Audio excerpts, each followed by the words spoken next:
Right, good evening, everyone. Welcome to the post Blizzcon 2018 Azeroth review. If you're new here, say hello. Hi. And this is just basically a live discussion where you can talk about anything you want related to Warcraft. I can guess on a few subjects, of course. There's still some things I need to talk about in the fallout after BlizzCon. I actually completely forgot, I have to say, this week. Well, I didn't forget BlizzCon was on. I forgot what it would entail, though. I actually brought home some extra work with me this weekend, thinking, oh, I'll get this done. And then it was like, oh, my weekend's disappeared. Where did that go? So there is still some stuff to come out as well. But we may well get a few of those topics discussed tonight, and maybe I'll have to refine what I was going to say as well, based on your views on these things as well.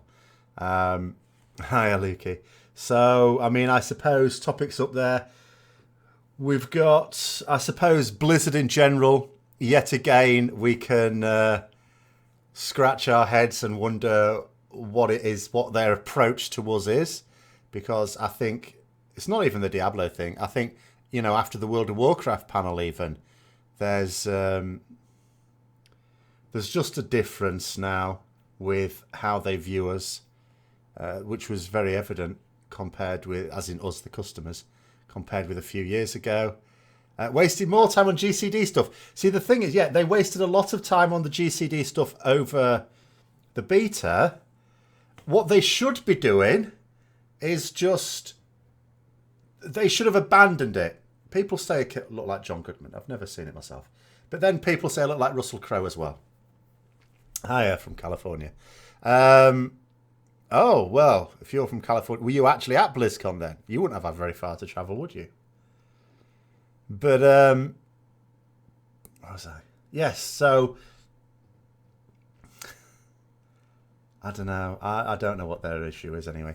But I suppose there were some quite good questions asked. I was a bit surprised because with it being pre-selected, the questions, I just thought it'd be like a Q&A live, but actually live for once, as in properly live. But no, the questions were actually quite good. They just didn't always get good answers. They must realise how incompetent they look as games designers. It's the thing is, as games designers, I wouldn't say they were incompetent at all. My issue is that there's something fundamentally wrong with their relationship with the player base. And we can now say that spreads outside of World of Warcraft as well. So that basically means, to me, when I look at it, because obviously I look at it from a point of view of World of Warcraft, that's what I play. It's the only Blizzard game I play. Or I've played Diablo 3 as well. But basically it's World of Warcraft. And, you know, and I could imagine that, okay, there's something fundamentally wrong with the senior people in the World of Warcraft team. But after the Diablo announcement, now I'm thinking, hang on a minute. So am I to suggest that independently there's some massive disconnect in the Diablo team and the World of Warcraft team? I'm a scientist. I don't look for coincidences like that. I look for a common cause. And if it's the same issue, then you look higher up. So now I'm thinking, higher up, is there something fundamentally wrong with the top of Blizzard? The actual senior part of overarching all their games. Is there a big disconnect there? California is huge. I dare say it's huge, but it's not as huge as the world. Anyway, never mind. They should just remove the GCD changes. That's what they should have done to begin with. Basically, they tried to put these GCD changes in. They didn't give any sensible reason why they were doing it. And then there was a lot of negative feedback, and they went, okay, we'll have to change a few things. And then they just piecemeal, which basically meant what they were doing was going through each ability, discussing with a significant number of people who should have been working on something else, and going through, right, do we make the case for keeping this on or not? There must have been a lot of time to discuss all that, to go through each ability, not each ability, but each ability that was potentially going to be taken back off it. What a waste of time. they should have just abandoned it at that point. They should have gone, right, okay, the feedback we're getting is this isn't good. We'll put it on hold. But they did, and that was They easily could have done that. This isn't like something in live, but that they're having to revert. It's anyway. From 1 to 10, how excited am I about the Warcraft-related news? And do I think I'm not at all excited? If I had to put a number on it, I would say 3 because I learned some things of interest. To be fair, and that's not a slight on BlizzCon. Before BlizzCon happened, I didn't think anything exciting would be said about World of Warcraft. I couldn't see it happening. Basically, we've got... okay, it sort of cycles, doesn't it? Every other BlizzCon, they will announce a new expansion. That's super exciting. The one in between, they're just announcing new content in that expansion. 8.1 is the patch that's coming up. We already know what's in 8.1 because we can test it for ourselves or what's working of it on the PTR. So all they could realistically tell us was about 8.2, which they did. And that's all right. That's decent. That's all they could do. So I never really thought that it would be exciting, interesting potentially, and I think some of it was. But you know that Blizz will make a big announcement about all this mess soon. They just have to wait for the announcement GCD to finish. About what? They'll never acknowledge any mess. They'll just be quiet about it.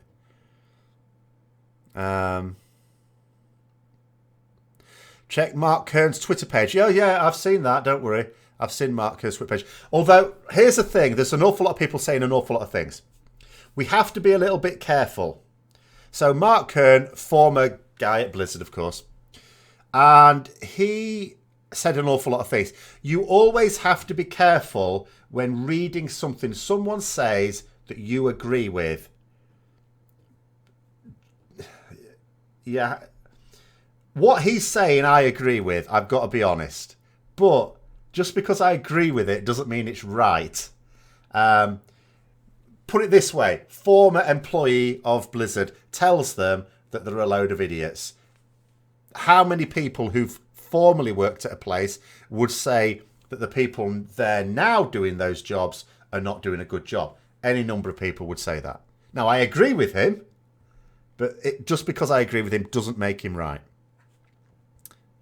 He probably is. When you try to bring more people in, make it so everyone can win, that is bad. What? Hold on. Have I missed something here? Conflict between them wants to design their own game and listen too much to what players want. They don't listen at all to what players want. Not at all. I'm not just saying that because they're not enacting my ideas. I know they're not listening because apart from anything else, they're not saying anything. And also, I know that they had an actual... It wasn't that all the developers independently didn't discuss anything or didn't discuss very much during the alpha and beta for BFA. They were actually directed to not say a lot. There's a culture built up. Whenever a load of people in a workplace behave in a particular way, it's not because each of them individually chooses to behave in that way. It's because of a culture of the workplace. Blizzard now have a culture of non-engagement. World of Warcraft teams certainly do. I couldn't easily speak of other teams. But if you can have a situation where someone goes out on stage in front of a load of people who play PC games and who are expecting an announcement of a PC game, like the guy himself said, and you announce a mobile game. First of all, you announce the mobile game and the audience just sets silent. You might hear a cricket chirping in the background. They're waiting for them to say, and it's also going to be available on PC. And then that doesn't come. Of course you're going to get that reaction. It was... it was madness. I missed so many comments. Right, anyway. Which expansion or patch was my favourite talent-wise? It's very difficult to say. I would probably say Warlords of Draenor. There were things that I wasn't keen on, but I think as an expansion for talents, I would say Warlords of Draenor. You know, because the stuff before MOP, there wasn't really... Talents weren't exciting, you just got talents. You know, you got all the ones you wanted. There was none that you really felt you wanted that you couldn't get. you had spare as a rep Paladin anyway. So when the new talent system came in, it was all right, but I think Walls of Draenor is better. When do we think we'll face Unzoth in... No, I think in BFA. I think Unzoth in BFA. I think, like I've said this before, I think they're killing off the established threats in World of Warcraft. I think Legion was wipe out the Legion. And I think BFA is wiping out the Old Gods threat. And, before I knew anything about BFA, I started to wonder that. And then when we find out that in BFA, the very first raid is a facility designed to work out how you can kill Old Gods without harming Azeroth, that just, for me, makes it obvious. Well, 95% obvious. Blizzard need new marketing people. They do. I never, ever call for people to be sacked or anything like that unless they're arseholes. But they're useless. Utterly useless. How... I don't understand them. I honestly do not understand. Who thought that this was a good announcement? If I were that guy, Wyatt guy, I wouldn't have gone on the stage. I wouldn't have gone on. If someone had told me, by the way, this mobile game we're making, we're going to announce it at BlizzCon, I'd have said, right, what's the bit of cheese we're going to wrap this pill in? What are we going to be announcing for the people who are going to be at BlizzCon? If they'd have said nothing, we're just announcing the mobile game, I said, well, someone else can announce it. I'm doing it. I would refuse. Patch 1.12 and the talent tree is much more powerful than earlier patches. Yeah, but it was the same thing. Like, I'm not going to have a difficult decision over what talents I pick in Classic WoW. I know what talents I'm going to pick. It'll change. Okay, I'll go down a path for leveling and then initially gearing up at level cap, and then I'll go. Well, it depends what I do. If I don't raid, see, I have had mad thoughts about because you know what I did with Classic WoW. I thought to myself, yeah, okay, I'll play my Paladin, and then I was thinking, what profession should I get? And I like my professions, so I thought, yeah, I could get that and that, but I'd really like that as well. So I should make an alt. And then I should make another one. So at the moment, I'm thinking in terms of making 4 characters on WoW Classic, which will not leave me any time at all to do any raiding. Not that I'd necessarily plan to do raiding anyway. Talk some Metzen. I'm not... What do you mean talk some Metzen? The only thing I've got to say about Metzen is it's his fault, and his fault alone, that we have got the Retribution passive. In many other respects, I'm very positive about him. But he has got that little... He's got 2 marks on, on the negative ledger. And one of them is that. Do I think classic content progression will lead to a new generation of WoW players? No. That's it. I think a player completely new to Warcraft will not see the... It's an old game. I'm not saying you can't have any new players coming into it. But I would... Like, someone who's never played World of Warcraft at all, at any point, what would persuade them to play the version that was 14 years ago? Yes, I know Metzen showed up at the Q&A and did them a solid as well, the Q&A team, because he took up about 5 minutes' time shouting and asking a stupid question. I bet the devs were delighted. I mean, they would have known about it in advance anyway, but they'd have been delighted. Thanks, Chris. That's 5 minutes fewer that we've got to try and answer difficult questions. Thanks very much. So anyway, but yeah. So for classic, I don't get someone who'd play that when they've got modern games to play. Chris Metzen did more positive marketing in his brief appearance than... Well, he didn't say anything that pissed people off. I don't know that it was positive marketing. I wouldn't describe it as positive marketing. But...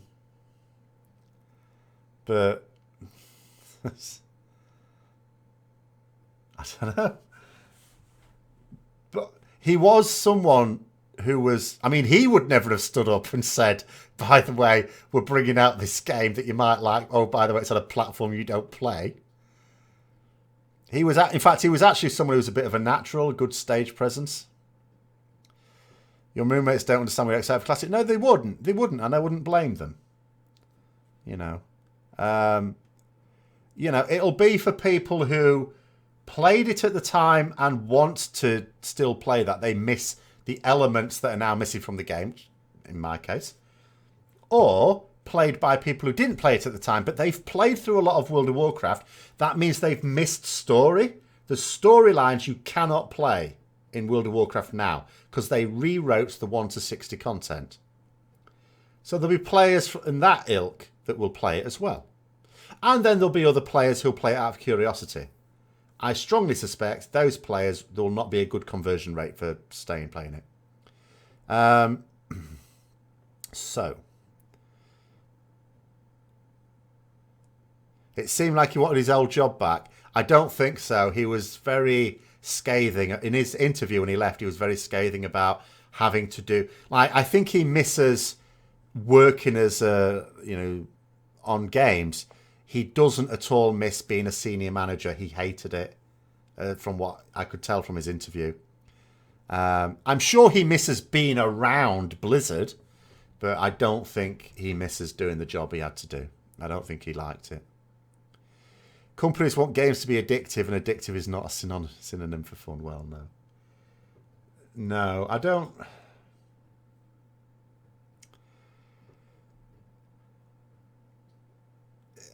I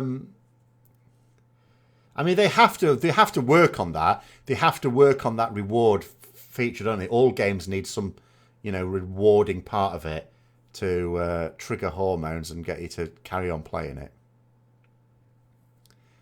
But I think it is true that a lot of the time the developers do forget about, the impact of fun. When Ian Hazacosta says the only metric we care about is fun, that was a load of rubbish, of course.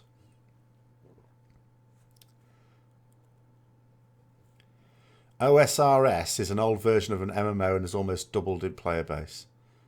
What's OSRS? Someone help me out. You started in Wrath, so you're just interested in Classic just to see how it was before. Yeah, there'll be a lot of people like that in there. And just like you say you don't see you switching over to it. A lot of people won't. It'll be interesting for the storylines. As I say, the storylines that you'll be able to take part in there that you can't at the moment, removed, they're gone. Unfortunately, some of those storylines have been retconned, so some of it will be wrong. That's just unfortunate.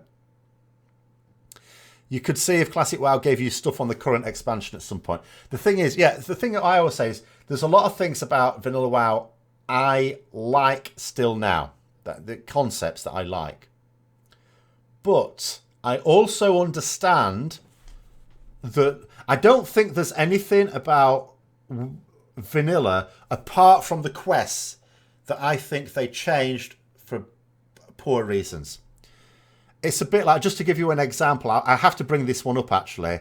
There's a video I'm going to be doing on Classic WoW where, again, I risk people, not liking it, but sorry. So take one of the things they've announced for Classic WoW, which is looting. They're going to allow the loot trading for 2 hours.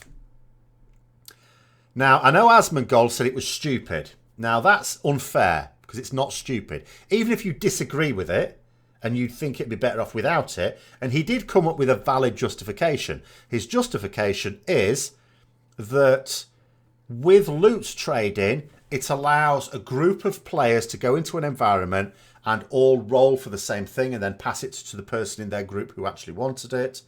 That is perfectly true. So he's suggesting that it would change the social behaviours of people. However, Ian Hazacostas also made a very good point that the problem with it is often loot doesn't go to the right people. It just happens for all sorts of reasons. You had to fill a ticket in at the time and then it got processed. So the person who needed the loot would take longer to get it and all the rest of it. And also that's a massive workload on the GMs. So that's perfectly valid. But the other thing, coming to Asmongold's point, it's not actually as strong an argument as you might think, because there are very few situations where it would work. You know, you've got to bear in mind, dungeons and raids almost exclusively had a master looter in them at endgame. The number of times you actually used the need roll system was very little. So most people insisted there was a master looter, in fact. Actually insisted on it. Even if that master looter was a stranger. They just felt comfortable with like one person being in charge of loot than everyone, effectively. Maybe there's a growing number of people who do actually want closed server communities again.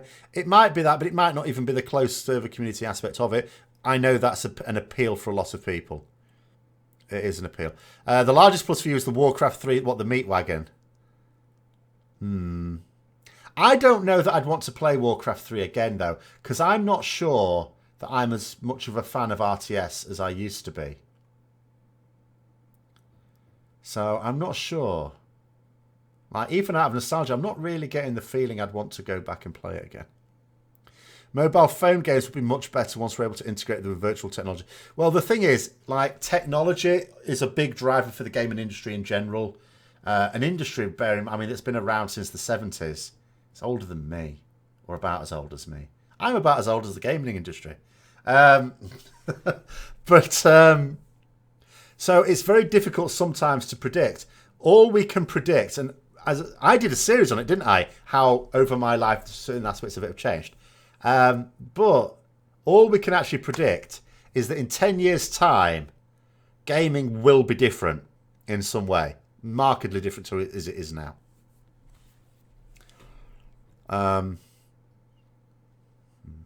Anyway, could be nice if gear obtained in Classic were added to our transmog tab in retail. Yeah, that is actually one thing I would have liked.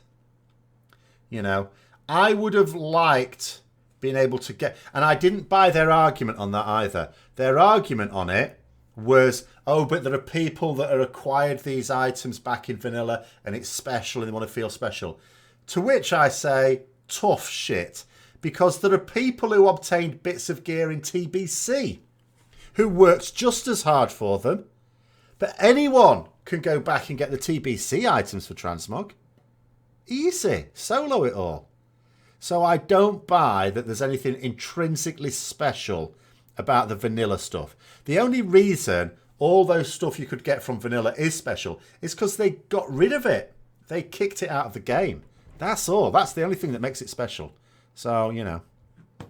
Do I have a phone? Yes, I do. Do you know what I use it for? Occasionally calling people in an emergency.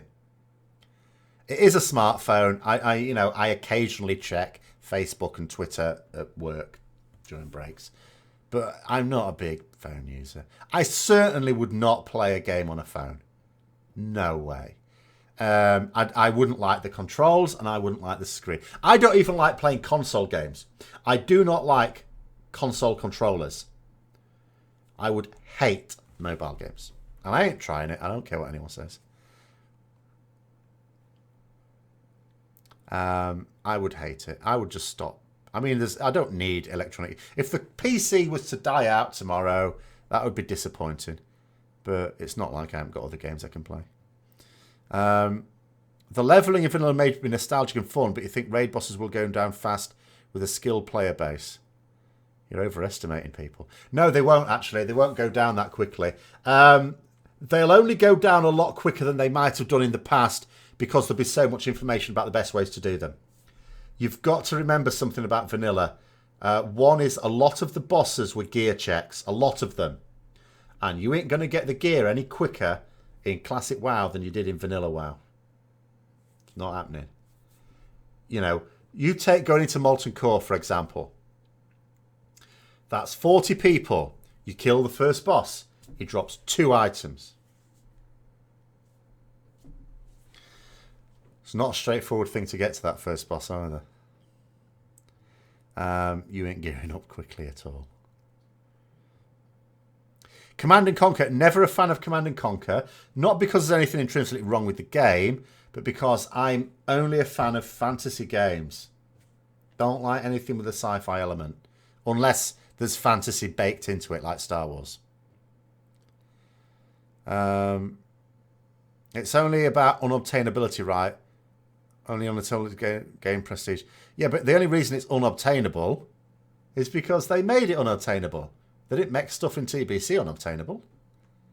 You know, we're not talking about things like the Mage Tower skins, which they deliberately made for a certain amount of time. Like, you could argue there'd be some things in vanilla for that. So I have some items, for example, from vanilla that were brought out for a special event, like the pre-TBC event. I've got the Tabard of the Protector. Okay. You know, that's one of those unobtainable items that's fine. It was brought out for a set amount of time. But just standard items shouldn't be considered unobtainable. Like the fact that people pay a fortune on the black market auction house for tier 3 gear is not because there's anything particularly awesome about tier 3 gear, although the warrior set would look pretty good on a death knight. It's simply because actually the druid set looks quite nice as well, even though it looks nothing like it doesn't. I don't associate it with druid. It looks really good, but it was really just because they got rid of Naxxramas. You know, it was made cool because of its scarcity. You remember Molten Core always dropped bloody druid gear. Well, the thing is, yeah, when it was dropping tier, that was another thing. There were no tier tokens. They didn't appear until Anchorage. So you got the tier gear dropping for 8 classes. There were 9 classes, but only 8 for each faction. And they only dropped 2 pieces. You're not gearing up quickly. Hey, what about, we'll have to have the return of DKP. How about DK? That's the only way to do it. Vanilla. You know. I don't think DKP died a death in raids because the system itself was considered outdated. I think it's because the looting changed. In a recent interview, the dev said allied races do not have any requirements, only that they make that sentence. Says, I don't believe them. I don't believe them. You can link it to me privately and have a look at it, but I refuse to believe it. Vulpera are not incoming. Can guarantee it. I know about races. I'm the one who said Zandalari Paladins. I'm also meant about this. What was this? Hold on. Have I missed something? Someone insulted me and I missed it. How disappointing. More brainless than Ret Paladin than Hikili enabled. Ret Paladin, I will have you know, out of all the DPS specs where they're all a bit too basic now, they are actually going to correct that. They've said. Well, they haven't said publicly, but they are doing. Actually, Ret now is one of the trickier ones. It's still not tricky. They're all been made a bit basic. But I think they've suddenly come to the realization that if you're going to try and develop a competitive game, which if they want to push the MDIs, they need to, it doesn't pay to have classes be too basic to play. Even though you love vanilla, you still hate this excessive reverence for it over, say, TBC. Yes, but again, the reason for that excessive reverence is twofold. One, it was the original. People will always look misty-eyed over the original. It's like thinking the Doctor that was in Doctor Who when you first started watching it was the best. Unless you started watching it during Colin Baker years, in which case I imagine you've got mixed feelings. But so there is that element of it. But I think the other element is that it's no longer there. TBC is still there. You can still go and do the TBC stuff. It's not the same experience because those classes, even if you lock it at level, you know, whatever, or just level up with it, sorry, have different talents, different abilities, all the rest of it's different. But you can still do the content. You can still do the storylines. It's all still there. They haven't taken it away. They have with vanilla. You know. If they hadn't taken the vanilla stuff away, I wouldn't be as bothered about the WoW Classic. What I miss is the quests, the storylines, the dungeons. Scholarmance was my favourite dungeon, and they've destroyed it. I don't mind them updating it as long as I can still get into the old one, like with Karazhan. But you can't. They robbed me of that. But anyway, you missed the start of the show. Never mind. Evening. You never played in vanilla, but is past Mythic Plus score a modern day DKP? No, because that just determines getting you into the group. So DKP, I'll explain. DKP, yeah, it stood for Dragon Kill Points. It came before World of Warcraft, of course. Probably EverQuest or something, don't know. What it was a system whereby in your raid group, and remember, these raids were 40 man. Okay, there were some 20 man as well, but the tier raids were 40 man. So your roster would be about 50 or more. You've got a lot of players. Bosses dropped 2 or 3 pieces of loot. Ragnaros, who was good, I think he dropped 4. I think Anixia dropped 4 as well. 2 tier pieces and 2 other pieces. But generally speaking, they dropped 2 or 3 pieces. So it takes a long time for anyone to get any gear, realistically. So what they did is you came up with a system in guilds where for attending raids you would get DKP. And different guilds would do it in slightly different ways. A fairly common system was you got DKP for attending the raid, whether you were in or not. If you're on the bench, it's only fair you get DKP. And then you got DKP every time a boss died, as well as on the hour, usually an hourly DKP rate as well. So this is how you acquired your pay. Then when loot dropped, anyone who was eligible, and there were 2 main systems. Either it would cost a set amount of DKP, and the person who had the most DKP got it, or it would go on a bidding process. Whoever bid the most got it. No, link it to me. Link. Oh God. Link. I can't. I won't be able to see that, Ratchild. You have to. Sorry, if you private message me and link it, because I'm not watching it now. I'll watch it later though. The first epic item you got was the banana shoulders. I refused to take those. I refused. I'm not kidding. I would refuse to use them. I wore my Lightforged shoulders until I got the Judgment shoulders. I'm not actually kidding you. They were so appalling. I refused. I remember my first epic item. I know exactly what it was. It was Destiny. It was a 2-handed sword, a BOE that dropped in a pug run of Blackrock Depths. You know. Now, the first... And then, before I got any raid epics, and I remember my first raid epic as well, I also had a couple of epic items crafted for me. I had Hide of the Wild and the Stronghold Gauntlets. Both crafted for me. And then my first epic item from Molten Core was Earthshaker, which is a weapon. It was a bit stupid of me. It's where I learnt how to use DKP cunningly, because no one really wanted it. So I said, well, what the hell, I'll get it. I was quite new to raiding. I had enough DKP for it, obviously, but other than that, it wasn't that good. If I was honest, I used it just because I'd paid a load of DKP for it. If I'm honest, I was better off still using my Destiny. It was occasionally hilarious in Molten Core, because what it did is every now and then, it was a proc-based thing, it would do an AoE stun. So occasionally in Warsong Gulch, you would stun a load of Horde. But it wasn't reliable or anything. The new generation doesn't game the same way as the old one. Gaming companies have to cater to their new mass populace. Exactly, yeah, Caleb. That's exactly it. Players don't have the say. Because sometimes it's a bit of an argument about, do players change because of changes to the industry, or is industry meeting the changing nature of their customers? And there's possibly an element of both, but I would largely say that the industry is catering to what the customers want. Because what happens is the industry does things a particular way, which is the accepted wisdom.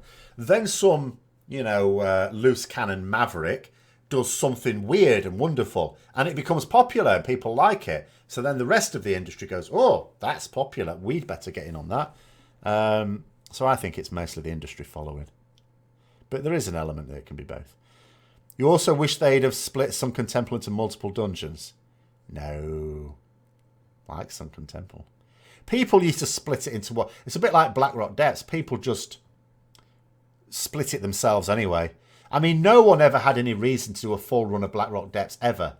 Because if you were able to do the Emperor at the end, you were not really going to get anything from that golem boss to the left when you went in. So you didn't do 40-man raids in Classic. You got your gear by doing AV, and you got to Commander. Now, I refused to go that high. I deliberately stopped at Knight Captain just because I wanted that title. Your first epic act was Star Shatter. Oh, okay. That wasn't... I was trying to scratch my head. I don't remember that in vanilla. Wasn't in vanilla. I'll tell you what I did resist, though, talking about weapons from Molten Core. I might have taken the Earth Shatter, but I didn't take the Vendor Strike. I actually cannot remember what it was actually supposed to be called. Actually, no, it had two names, didn't it? Because you could... It was a weapon. It's quite a good idea, really. It's a shame they don't do this with weapons anymore. It had two modes. You can switch it between Thunder Strike and Storm Strike, I think it was called. I forget now. I might be wrong on that. We just called it Vendor Strike because it's like a try. Because I actually joked when someone said that my Paladin on Classic demo looked like Aquaman. If you can get the Trident, you'd complete the effect. You could actually make an Aquaman transmog now that I think about it. I don't think it would be difficult to find some orange trousers. But, yeah, there was a Trident weapon that dropped. It was shit. Absolutely pants. You know, so I didn't take that at any rate. They just used to go. So you mean after Kata? Oh, I see. Oh, because we've lost Sunken Temple, you mean? The bottom bit. Yes. Aquaman has green trousers, does he? Is it orange shirt and green trousers then? Okay, don't know.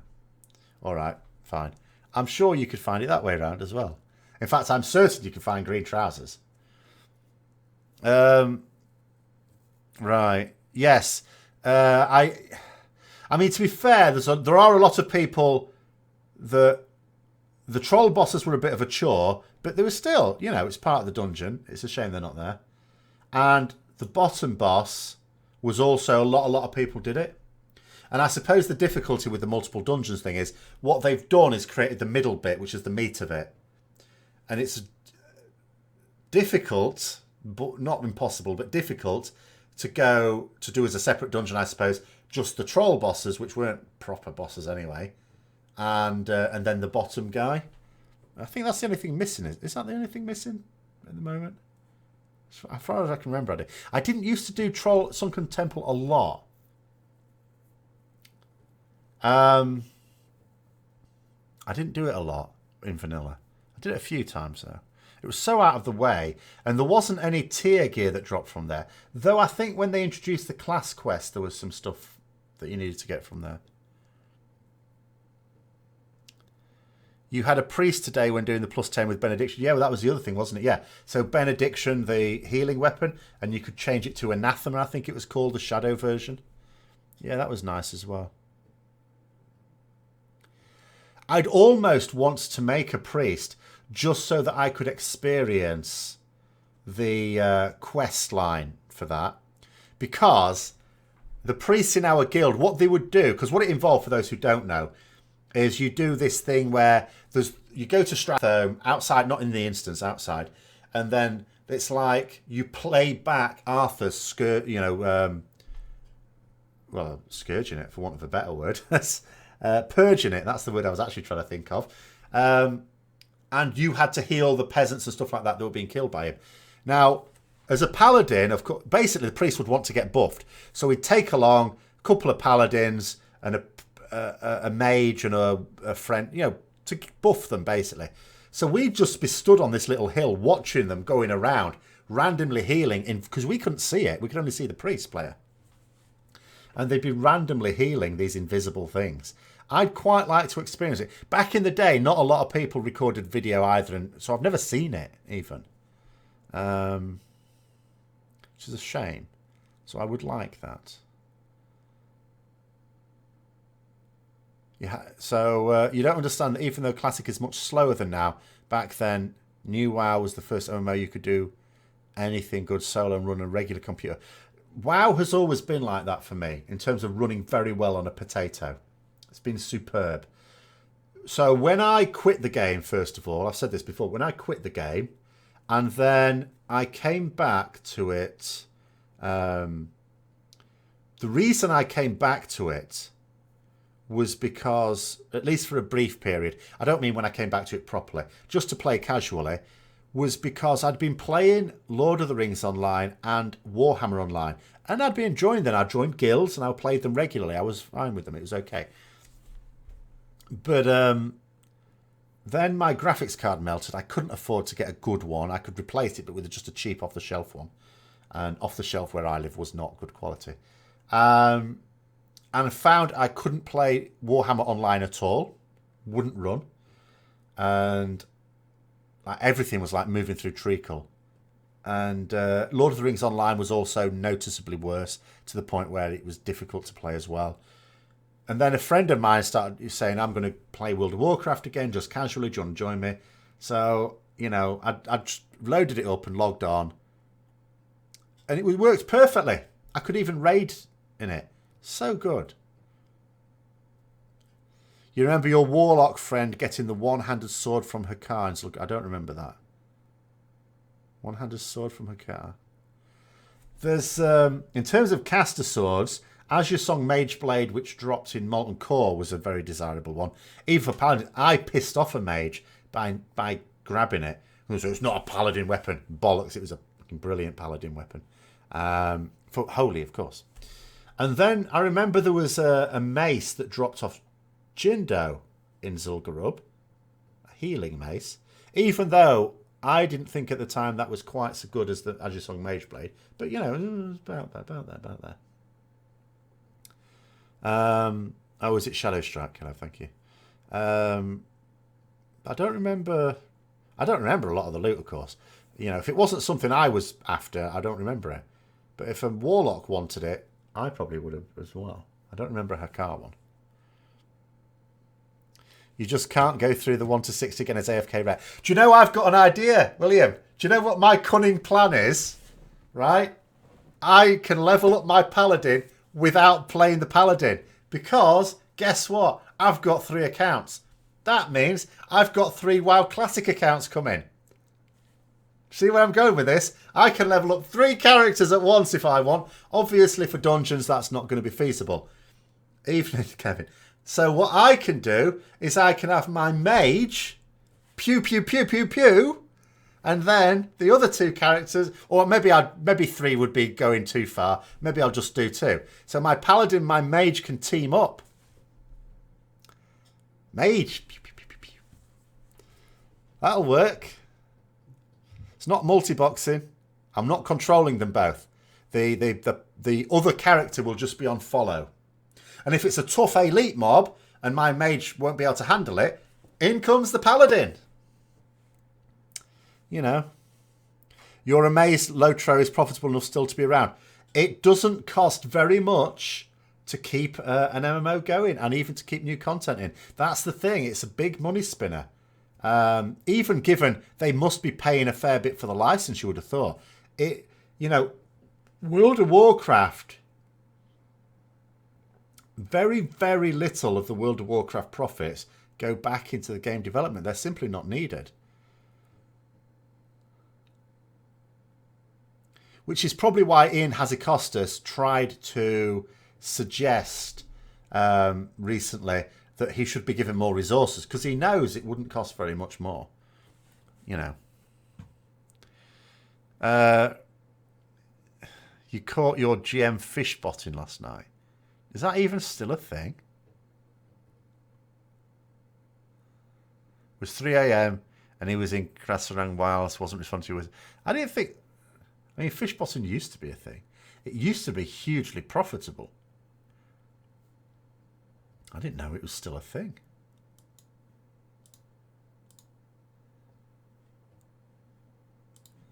Anyway. I don't understand people that bot anyway. I don't get it. It's like, why would you pay for a game and not even want to play it? You open your disappointment box. Oh, shame. Same exact cloak you got last week. Oh. I don't get to open my box until tomorrow. I'm not as yet calling it a box of disappointment because, 1, I don't have the right to. And 2, I haven't had repeats. I have had some items that are not as big an upgrade as they could have been. You know, like if you get an uninspiring 380 item for a slot that's got a 370 item in it, and then you're looking at other slots that have got like 355, it's a bit like, well, where's my Jester's Howler? That's what I want to know. Want my Jester's Howler. All the hunter bots in Burning Steps, okay. I don't really get out. I mean, I suppose they still exist because Blizzard keep having ban waves, but it's disappointing. What do I think about pugging high mythic keys? I dislike pugs intensely. It doesn't matter what it is. I refuse to do it. If, for example, I could not do Mythic Plus with people that I sort of know, I wouldn't do it at all. I'll just be a proper C word and just play the storyline out and settle for that. I refuse. I mean, I'm a rep paladin anyway. I think the feeling would be mutual between me and the people trying to find pugs. But yes, I'd loathe it. Every aspect of it would just be wrong. I've not always had this ability. Ironically, in vanilla, I quite liked. I used to join pugs all the time. Am I bothering to level allied race of heritage armor? God, no. The only one I was going to do, slowly, but I was going to do it, was the Void Elf. I don't play Alliance anymore, so sod that. So, no, good, not a bit of it. New AI to clean up toxic chat. You hope is better than the AI in Islands. I don't know. The problem with something like that, though, is especially as the technology develops, it's going to punish people who are innocent. You know. It's a bit like when they introduced the system to allow you to kick a player from the group, like the voting thing when it's sign-up groups. The problem is that people will then kick someone who didn't deserve to get kicked. And then that person gets the deserter buff. You know, so you get kicked out, and then, oh, by the way, you're a deserter. No, you're not. Hi, Dreadthade. You're the same. You've got another. Well, I mean, massively unlucky, but a few people are bound to get this situation, yeah. I had it happen a few times in Legion, I have to say. Although for me, sometimes it was actually the same item. Usually what annoyed me is in Legion, when I kept getting cloaks, it didn't matter how good the cloak was. If I was using the legendary cloak, didn't want a cloak. So it almost didn't matter that it might be a different cloak. It was just always a bloody cloak. You're glad you managed to breed avoidance of the word. Yes, thank you.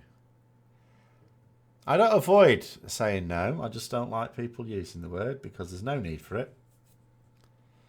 Particularly as Blizzard seem to think it's sensible, prudent even, to design an entire tier around gnomes. Because you know what this means, don't you? This means that there's going to potentially be, for the first time ever, a cinematic featuring a gnome character. That's the very real situation that they have created. It's a terrifying situation. You know, they've been fairly sensible. They've never put a gnome in a cinematic. In an in-game thing, yeah, all right, that crap. But in a proper cinematic, they've never put a gnome in it. And in the film, like when the Warcraft film came out, like people didn't even ask. No one even asked when you saw all the other races. Because like elves didn't play any part in it, but they were still in the game. Dwarf got like a couple of lines, still in the game, sorry, in the film. No one even asked if there's going to be gnomes in it. What's the point? The answer was obvious. Do I miss having baseline auras and blessings? I do. They weren't good. The concentration aura and sanctity aura obviously were. But generally speaking, like devotion aura and retribution aura were a bit. And you had your spell resistance auras, I suppose, technically. They were good. But the problem was... Yeah, they were all right. They were decent. So, yes, I missed the aura system, but some of them weren't necessarily all that great. Until you get to higher level. Same with blessings. At least we're going to get greater blessings. If it was the buff 40 people every 5 minutes, I wouldn't miss them at all. They were shit. But with greater blessings, yeah, they're loads better. Your rep paladin yourself just wants to do your plus 10 each week for the chest. But people are asking for 1k plus in yeah. See, I don't even know what that means. I know I don't have that. So that's why... So yeah, that's another point. Yeah, that's a good point. I wouldn't even get in... Yeah, so as I said, I wouldn't even get into a pug anyway. So the feeling is mutual. They don't want me, I don't want them. The aquatic goblins and junker gnomes are new allied races. No. Isn't there a gnome in the cinematic with varying dice? That's not a proper cinematic, though. That's one of those, you know, you can technically call it a cinematic, but it's like one of those in-game things. I'm talking about the proper good quality ones. You know, like the Lost Honor one we've just had.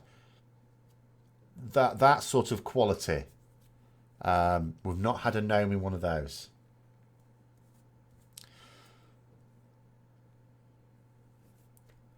The problem with AI is that, like the AlphaGo game program, pretty soon it will be unbeatable. Well, no, you just put weaknesses in it, don't you? But obviously they're stepping it up because they've announced, what was it, the Arathi Basin, where you could join in, but it's PvE really, because you'll be playing against NPCs. It's just NPCs that have got player abilities. How you hated raid buffering. It was absolutely dreadful. It basically prevented you. I think there were two reasons, like I say, there were two reasons why Rep Paladins never became a thing as a DPS class. They were there in vanilla because you needed them for Blessing of Kings to begin with. But the reason why they never took off... I mean, one, you could argue the tier gear was not suitable for DPS. So that would have also been a big negative. But the other thing is, it was impossible, whilst carrying out your blessing duties, to do good damage. So, but with greater blessings, different matter. I'll tell you what I'm not going to enjoy, because you're not going to get greater blessings until maybe level cap. I can't remember. I say I can't remember. I probably never knew, because by the time greater blessings came in, I was already level 60, of course. I'm not gonna enjoy doing dungeons and having to put blessings even on 5 people every 5 minutes. That's going to be a ball ache. Anyway, what do I think about leveling characters? It's so boring. I've said this before. I'll say it again. It's shit. Like that person said in the thing, it is absolutely crap in a role-playing game when you get a level and you don't get anything. You know, you don't get a new ability, you don't get a talent point, and that's the case with most of them. If you think about it, there's 120 levels now. Most characters have, about 24 abilities, and we have 7 talents. So even if they slashed the number of levels in half, so we went to a situation where they just halved them, so it was 1 to 60. So in other words, level 1 to 30 would be a vanilla content, and 30 to 35 would actually, it'll break down a little bit once we start getting to mop, won't it? Never mind, that's their fault. Once we get to that point, it will still be the case that you'll only get an ability roughly every couple of levels, even then. So now it's like 3/4 of the levels you get nothing. It's crap. And the problem is, most of the levels where you're getting something are the earlier levels that go quicker as well. So when you first start playing, you're getting abilities at a reasonable rate, and then it slows down to effectively nothing. You can get nothing for 10 levels. Stock up on Symbols of Kings. Yes, of course, indeed. Aren't there whisper add-ons for Paladin buffs now? I'm not having people whispering me. Piss off.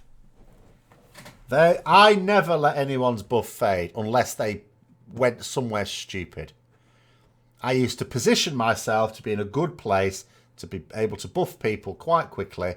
I was a pro at it. No, I never had to use all that crap. I eventually, at the end of TBC, was basically forced to use a similar add-on, not because I needed it to buff people, but because it was there. It was used for assignments, so that you could see what your assignment was. It did make it easier, it has to be said as well. Have I ever had to refute creationism in my work? No, because I work in science.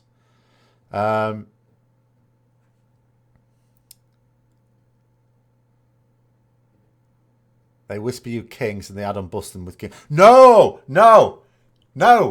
I'm not having anything that automates my character. That's appalling. What if I know? Do you know what happened to me? Right, I was playing the classic WoW demo on Sunday. Do you know what happened? Do you know something that I missed? I completely forgot about. So basically, you're going around Westfall, much as we would have done in vanilla, and a mage comes past you and they give you arcane intellect. Thank you, or whatever it was called. I think it was called that.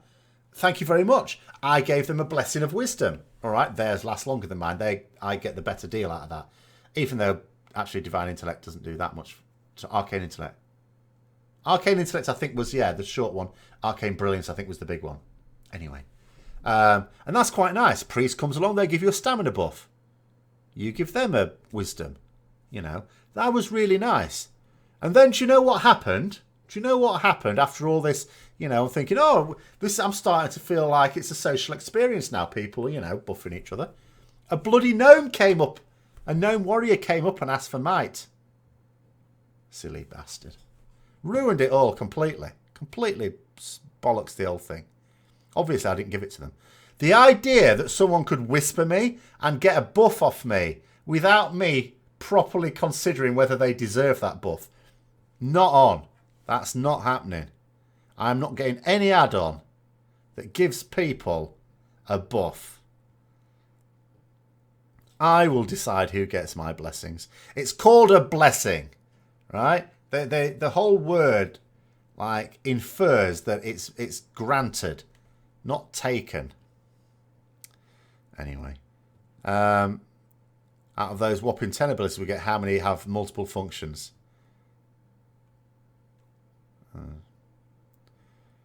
You're going sneaky rogue. I'll probably make a rogue as well. I was thinking paladin, mage, rogue and hunter. What I was thinking. But if they actually put something as rewards, more levels means more rewards. The amount of levels isn't the issue. No, the amount of levels isn't the issue. Well, no, it is partially an issue, though, because it's quite daunting for a new player as well. There is that side of it. But yes, the biggest issue is that a level is meaningless. I don't think that's ever acceptable, ever. And they'll never fix it, because even though they pretended to accept that a level squish might be on the table, the bottom line is that in BFA, we got nothing as we leveled up. And even if they did a squish, it would still be multiple levels for a new expansion leveling.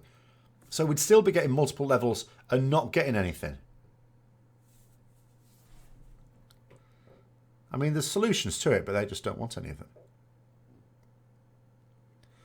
Divine intellect. No, it's not. It's arcane intellect. I'm sure it's arcane intellect. Oh, did I say divine intellect? Oh, sorry. If that's what you meant. Anyway. Hold on. Have I missed the first part of that comment? Oh, Shadow Priest Dispersion does damage reduction, speed increase, percentage heal. Oh, yeah, okay. Yes, they could do that as well. Yes, they could break it up so we could choose. That's true. I should have given them a useless buff. Well, at that level, they're all useless, quite frankly. I could have given Blessing of Wisdom just to take the piss. But the thing is, I didn't actually want to touch it. That's the problem. Was I ever forced to lay on hands on Gnome? No, never. You know, the only time, like, I raided in TBC for a time, for quite a while, where there was a gnome main tank, but that coincided with me being a rep paladin, so I didn't have to heal them. Other than the fact that I was the rep paladin, so I was the one who was keeping up things like Judgment of Light, which technically healed the tank, but then given that it was a tank, I would have had mixed feelings anyway, because on the one hand you can't heal a gnome, but on the other hand, things tend to go badly if the tank dies. They should just not allowed. They shouldn't have been allowed to be gnomes. You know, I can understand if they wanted to make a gnome warrior, but they should have just had the protection tree blocked out. It's just laughable. But they don't. They say they care about class fantasy, but they don't care really. If you stack intellect gear in any vanilla, yes, that's right. That's what you used to do. Even as a warrior or a rogue, to skill up your weapon quicker, you'd ask mages for intellect buffs and stuff like that. Because you higher your intellect, the quicker your weapon skill went up. Which, as I say, was not very quickly if you were a warrior. So that you would ask for buffs, you'd get buffs. So if you divide every ability into its functional parts and put that into an old talent system, I would say I have no issue with a talent system. I've said this before. If you take all the abilities that we should have and put them into talent trees, all the abilities, so you don't get any abilities when you level up.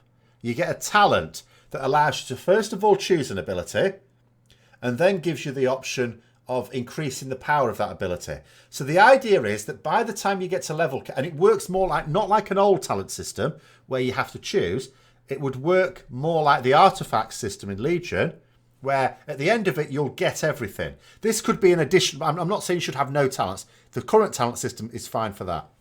This would just be something to have as you're leveling up. That way, at the end of it, you've still got everything we've got now, but you choose the path you want to take. It's like, well, actually, the abilities down that line are more important. I want to get those. Something like that would at least allow you to assign something, call it a skill point rather than a talent point, every level. It would be so easy to do. So easy. And all it would require is that each expansion, you got one new ability. And there's nothing onerous about that. Give us one new ability each expansion. So again, when you level up in the new expansion, you first of all use, okay, there's no choice, but whatever. You use your points to get that ability, and then you increase its power as you level up. That would be better. Anyway, what am I missing? You still think they should integrate the old talent system with the new in order to spice up leveling? They should do, they should do something, definitely. You cannot get a level in a role-playing game and not get some way to customize your character. You just can't. You can't just allow the moments to pass without anything. Weren't Gnome Warriors popular in PvP? I can't imagine. Yes, they did have a dish root racial, or possibly still do, I don't know. I don't play a Gnome. I don't know whether they were popular or not. I can't say that I remember any Gnome. I only remember one Gnome Warrior in Vanilla on my realm. I'm not saying there weren't more, but I only remember seeing one, who was called Bobo. And I remember seeing him with a Scandi one time. No, not a Scandi, no. Untamed Blade, the other end of Blackwing Lair. And it looked like a toothpick. They diminish anything nice. The saddest sight I ever saw was when I was in the Wrath beta and I saw a Gnome Rogue with the twin blades of Azeroth. That was just the most desperately pitiful sight I've ever seen. It looked like the Mercadin. Only Mercadin looked more fearsome. You'd rather have it not be like artifacts. Don't get everything, but maybe have some talents. Costs more than 1 point. The problem is then, if you're saving up then, I don't feel that people should have to save up. They should do something each level. Shockerdin. Oh yeah, I'd bring Shockerdin in a heartbeat. If they're going to constantly screw over melee, then they at least... I keep meaning to do a video on this. Keep forgetting. But they have a duty to allow people to play the class of their choice. Now, I would also argue they have a duty to allow them to play the spec of their choice, but at least the class role of their choice. And although I would consider melee and range to be slightly different roles, nonetheless, if they're going to insist on constantly screwing over melee on important fights, they have a duty, I think, to make sure that every class has a range spec then. And then it's up to the players whether they'd accept that or not. Such as, for example, feral druids can choose to play balance. I don't think they should have to, because I see it as a different role. But they do at least have that option. Same with shamans. Not that elemental shaman is usually all that brilliant, but still. So they should make sure everyone has access to a range spec. Since Blizzard use existing races as templates for allied races, What do I think Blizzard will do with Night Elf sub-races? They won't necessarily do anything. You've got to bear in mind, not only have, as Hina Hasakosta said, they are not planning on doing loads of allied races, they're not going to get it to the point where the allied races outnumbers the normal races. The other thing is that there's no reason why they even should. It doesn't do anything for them. Like, I just see it as it's a nice little money spinner for them. When, you know, subs are going down a bit, then they can bring out the allied races, subs might go up a bit more. But they can't overuse it. You honestly liked having to go to the trainer for new skills to learn? I sometimes did, I have to say. I mean, after a while, it took you long enough to get a level anyway, that it wasn't that big a deal to wait to get to the trainer. We get to use Divine Intervention again in raids. Yeah, I used to use that to kill gnomes. It's quite fun.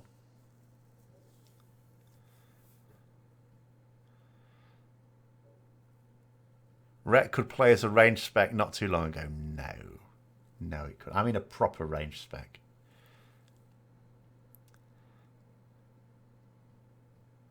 It's always been terrible when you've had to move out of melee range. Because you can't do a rotation.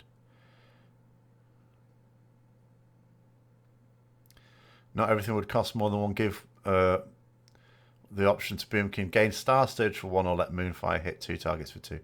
But it's still a thing where you're encouraging people to wait a level and not spend anything that level to bank your talent points. Which is just, for me, is the problem is going up a level. If they put in a system which would allow you, in theory, to strengthen your character when you got a level, but you were encouraged not to, that's no better than just straight up not getting anything. You should become more powerful when you get a level. You just should. And I don't mean with extra stats. Not that that does anything anyway, because we've got scaling. So you actually, the irony is with zone scaling, which is a good thing, you actually get weaker as you go up levels. Until you can upgrade your gear, you get weaker. What do I think of Peter Jackson's Middle-earth films? I think cinematically they're very good. They're generally quite good as well. They're quite watchable. They strung out Hobbit more than they should have done. But they were from a cinematic point of view, excellent.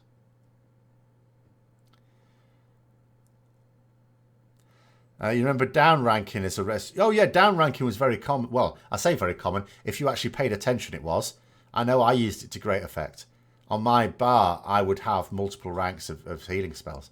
I mean, as a holy paladin, what the hell else was I going to have on my bar? You know, you have a holy shock. You had a few, generally one flash of light because you could spam that anyway once you got enough gear. But then a few ranks of holy light. Lay on hands. You know, stun maybe. You cleanse. Don't think there was really a need for anything else in vanilla, was there? Oh, bubble, I suppose. And your blessings, whichever blessing you were going to be doing. You expect there to be just 2 more allied races? There may just be 2 more, yeah.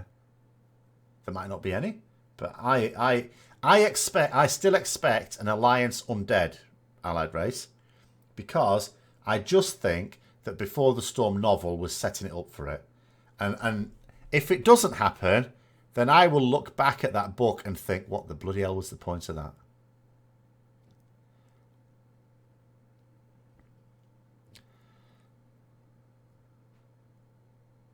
Like artifact relics, but it's have or have not, and you can use the extra point elsewhere. As well, obviously different people have different opinions. For me, it's like back to the core of role-playing games, Dungeons and Dragons.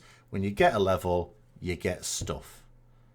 You get to spend skill points. Is ultimately, and I think that's how it should always be.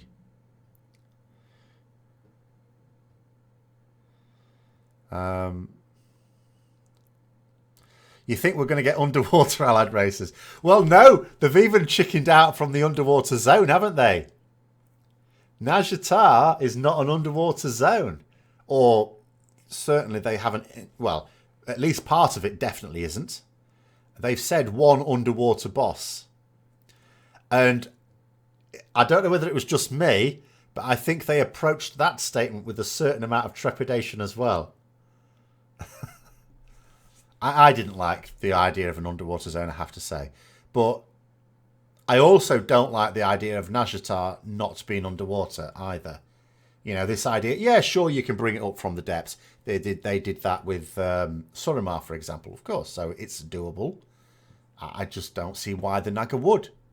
Why would the Naga do that? They are now more suited to being underwater. By bringing Nazjatar on land, they are giving their enemies an advantage. That's my issue with it. They're giving us, their enemies, an advantage. Because we can't cope too well underwater. All right, some random broken can give us a bubble. But that's about it. Holy Shot didn't have a long range in vanilla and Holy Light was too expensive. Oh, yeah, that's right. You would just spam Flash of Light. Holy Light was for emergencies. But at lower ranks, it could be quite an efficient heal as well. Like, if you knew you had to do it... Like, let's say, for example, a tank was going to take a proper beating and you knew Flash of Light wasn't going to cut it. You could use your... I think it was Divine Favour to automatically crit a big Holy Light. And then spam... There was a point at which you could spam a lower rank of Holy Light where it was mana efficient, especially with decent crit. Because remember, I had my crits at the point where, you know, it was 25%. So one in every 4 of my spells gave me my mana back anyway. And you could do that and you could spam that for a bit. It would drain your mana a bit, but you could do it and get them past that difficult situation. You know, and the situation may arise just because of a boss going apeshit, or it may, and the hunter not soothing them quickly enough, or it may be just because some healers died, and therefore the number of healers left to heal people was much less. You know, have I read the Silmarillion? Oh yes, I do. I have got that. I had it here actually a minute ago. No, a few days ago. It's back in my bedroom now. Did I like it? It's very strange, Silmarillion, because if you try and approach it like a story, it's weird because it doesn't really have the same narrative. But if you approach it as like a history book, then it also almost makes a lot of sense, because that's sort of how... I don't know that was originally how it was intended to be done, because obviously it had to be published in a best state by his son. But if you read, if you read it thinking it's like a history of Britain or something like that, then actually it makes a lot more sense. But I did like it. But yeah, because when I first tried to read it, I tried to read it as a story, and the problem is it takes so much time out to explain things that I thought it's not flowing very well. But then I sort of thought I need to read it like a history book. Do I have a favourite Valar? Gandalf, of course. Oh, Valar, sorry. No. No, not really. I suppose... Would I say Ulwe? I quite like him, Ulwe. But I don't know. I didn't consider them as personable as others.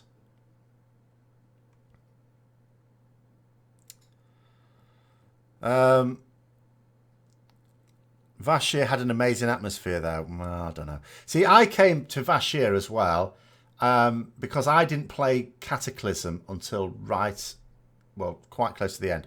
Because that was me returning to the game after, sacking it off. I wasn't keen on it. I did do it, though, on my Paladin. But on then other characters, when I leveled them up through it, I just did it far enough to get the Seahorse, and then I buggered off and did Mount Hyjal, I have to say. I wasn't a fan. Even though a lot of the Naga, I suppose you'd call them Night Elf ruins or Naga City, They were very nicely done.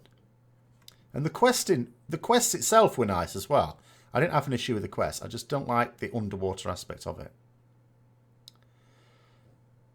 One of the basic fundamentals of leveling RPGs is allocating stats when you level up. Well, that's, yeah, to be fair, yes, you can't do that in WoW. But you never have been able to be fair. I think when you can allocate stats in an MMO, it creates potential issues because, especially when you're min-maxing something, there is almost certainly going to be a cookie cutter setup anyway. And in a situation like that, is it really a choice? So I don't necessarily think that it is sensible to do that in an MMO. Single player RPGs, more so. Silmarillion was never finished. No, nothing after Lord of the Rings was ever finished at all. It was indeed, as you just say, cobbled together as best they could. When Zandalari trolls come, you play an RP and a frost mage who worships Ulmo. Because he was your favourite. Oh, okay. Wasn't Ulmo Saruman's boss? I don't always remember all of them. You've hated underwear zones. I despise underwear zones, I have to say. Can't stand them. Since the first time you played one in Dark Ages of Camelot. Yeah, I missed... See, I never played Dark Ages of Camelot, but when I was playing Warhammer Online, I was told a lot of good things by the guild that I joined, because they were former Dark Age of Camelot players. In fact, I think Warhammer Online was developed by the people who'd worked on Dark Age of Camelot. Saruman's boss should be more... No. You mean Morgoth? No, he wasn't. Saruman only turned bad when he went over, and even then it wasn't straight away. It was late when he became a wizard. But, I mean, before he was sent over to Middle-earth, he was under... I think he was one of Ulmo's Maiar. You know. I think that's right.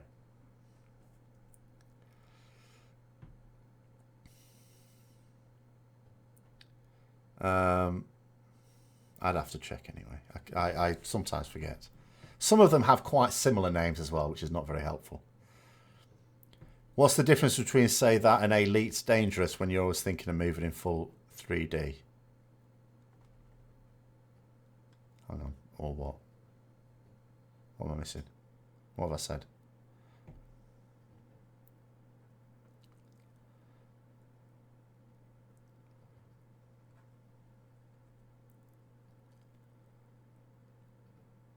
I've missed something because I don't understand that.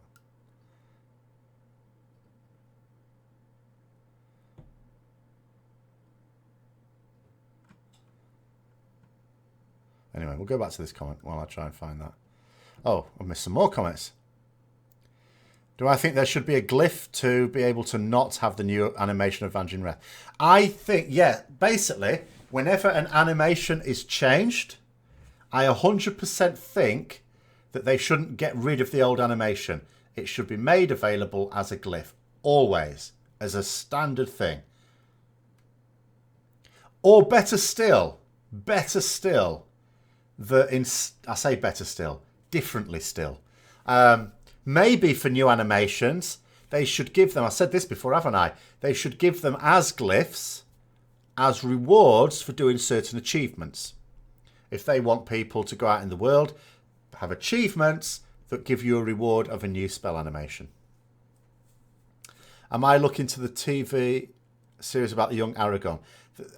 I don't really watch television. If it seems... I mean, I'm sure I would watch it. It wouldn't be on television, though. With these things, what I usually do, I'm not... Where's it going to be, basically? What is it? I can't remember. Is it Amazon doing it? I've got an inkling it's Amazon. If it's Amazon, then I may watch it, because presumably my Amazon Prime would allow me to do that. Otherwise, generally speaking, what I do with things like this is wait for it to come out on DVD and then watch it then. Binge watch it. Like the same thing with Doctor Who. I haven't watched the latest series of Doctor Who. When it's all out on DVD, I'll get it on DVD and watch it then. That being said, I actually have to get my television fixed because it's broken at the moment. Or watch it on my little DVD player while I'm painting something. You personally like the new Avenger? I like the new Avenging Wrath. I like it a lot, actually. You know, you can never have too much yellow. That's what I would say. It reminds me of... oh, God, I'm going to forget now. What was it called? The talent we had in WoD. Mop as well when it comes to it, but I used it a lot in WoD. Shit. Holy Avenger, was it? You know, we big and you had the Ashbringer and you went big and yellow. I like that sort of stuff. I do like that. They better up. Yeah, you said about Hammer of Wrath before. I don't know that they will. I've not. Andrew, I don't know anything about the art department, what they're up to. I have no links at all there, so I have no idea. You would like quests that change the look of spells for themes of races. See, the thing is, yes, they could do that. Like, anything that allows me to not even allow Taurens to be called Paladins would be fantastic. Then they could just become Sunwalkers, and there's an end to it. I mean, that idea could lend itself, you know, when I was talking about ranged classes. So what if, for example, hear me out on this, what if I say to Blizzard, right, Paladin should have a ranged spec because you keep stuffing us over in melee. So then Blizzard say, oh, but then that'll take loads of development tasks like this. What if I were to say this? Hang on a minute. What if Paladins could have the Shadow Priest spec, but it's not called that, it's called something else, and all the abilities are changed with light things, and even your Void form is called Holy form, and it turns you yellow instead of purple. You know, you could do that. So it's a spec that already exists. There's nothing to stop them having one spec for two different classes where they do just that. It's cosmetically different. There is no reason on earth why they couldn't do that. They could give rogues marksman hunter spec. You know, what could warriors have? Who cares? Warriors never get left out. Imagine neither do rogues. What can warriors have? Let's have a think what warriors can have. I have no idea. Demon hunters could have like a mage spec, but again, or would warlock make more sense? They're basically warlocks. They've nicked a load of warlock stuff anyway. Oh yeah, their best Sherlock Holmes is absolutely Jeremy Brett. There's no argument about that. Who's even arguing? Who's even suggesting something else? Oh my goodness, no. Jeremy Brett was Sherlock Holmes, all there was to it. That's it. It's not even a discussion. This is supposed to be about discussions. It wouldn't be a dark paladin. It would be a normal paladin. We'd just replace all the spells would do the same thing, but cosmetically they'd be different. You know, shadowy stuff would be light stuff. The names would be changed to things to do with light. Warrior can have... actually, yeah, to be fair, Warrior probably could have a Beastmaster spec. Yeah, you could have Beastmaster Warrior. I suppose the problem then, if we're going to follow that to its natural conclusion, is people may then ask, why would you bother taking Hunters? Because you could have a Warrior... You could basically have a hunter that could tank or melee DPS or range DPS. But I do like the idea of a Shadow Priest spec for Paladins, which is just cosmetically different. I like it a lot. In fact, I like it so much, I might even do a video on it. But I've thought that before, that because when I was Shockadin could basically just nick a current ranged spec. Easy. And Shadow Priest would fit it perfectly. Just change all the purple to yellow. So easy. Star Wars The Republic already does that. It does do it, yes, indeed. Anyway.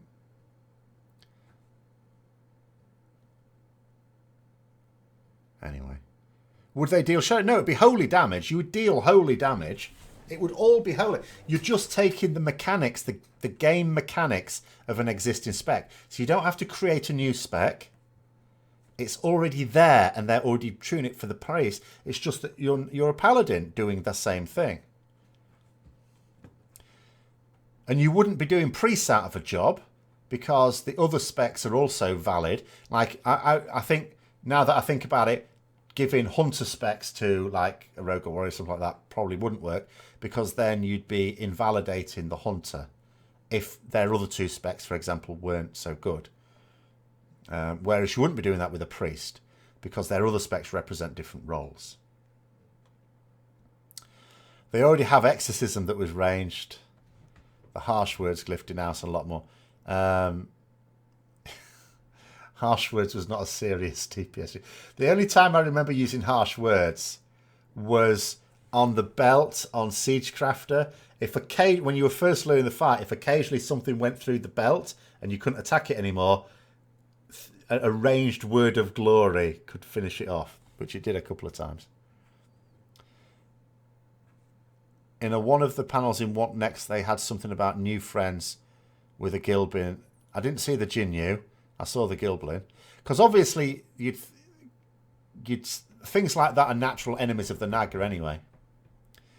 Obviously, the Naga have made a few enemies. The Makuru are the main ones, but they've made other enemies as well in their 10,000-year empire building. Well, there's a particular spec of Commando that's the same as the Bounty Hunter one, isn't there? Because one of the Bounty Hunter specs is like a healer who heals you by shooting you, which freaked me out when I first came across that. Blizz would never go that for the same reason they don't go for a Moonkin glyph that isn't so visual as Glyph of Stars. Visual indications. Yeah, I heard that bullshit answer when they're talking about transmog. The problem is that they have undermined their own arguments on that, because as he said himself, heritage armor is something that they're entitled... So Dark Eyes, for example, can wear their heritage armor, which looks like plate. Okay, it looks like plate to me anyway. Plate or mail either way, but it looks like plate to me. Anyway, so a priest can wear that. At which point, you've completely knackered your own argument. So they're just being brainless. Just an example of the things that were... See, sorry, I'm just trying to read that. I just wish I could interview them, because I would interview them properly. I would ask follow-up questions. When they answered a question, too many people, they have their list of questions, they ask their questions, and then they move on. You know, they don't really ask many... I'm not saying it never happens, but it's very rare that they'll ask follow-up. And they never ask... They never ask questions that call them out on something that appears not... I'll only say appears not to make sense, because who knows? Maybe he could come back with a good answer. It's just that no one bloody asked him the questions, so we never know. Just as example of the things that could be used. Sorry, right, I've now forgotten what you said originally. Oh, right, yeah, that's right, yeah. In terms of examples of things that were... Yeah, they could, but I wouldn't even do that. There's no even need to do that. They could just lift Shadow Priest, dump it into Paladin.